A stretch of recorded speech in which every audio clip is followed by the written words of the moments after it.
মাসের শেষ, পকেটে মাত্র ৩,০০০ টাকা। দেখি আজ হোলসেল ক্লাব থেকে কতটুকু বাজার করা যায়। আজকের টার্গেট একটাই, বাজেটের বাইরে কোনোভাবে যাব না। দেখা যাক কথাটা রাখতে পারি কিনা।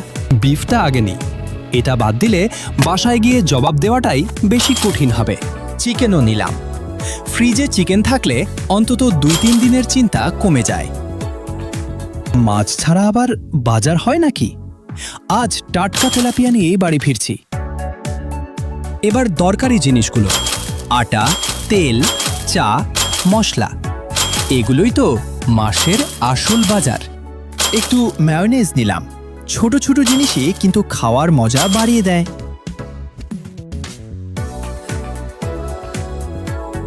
ট্রলিটা কিন্তু বেশ ভরে গেছে। এখন শুধু একটা টেনশন, বিল কত আসে। চলুন আর কথা না বাড়িয়ে দেখি ৩,০০০ টাকার ভেতরে থাকতে পারলাম নাকি পারলাম না। ইয়েস, বাজেটের মধ্যেই হয়ে গেছে। মাসের শেষের জন্য খারাপ না, কিন্তু এবার আপনার পালা।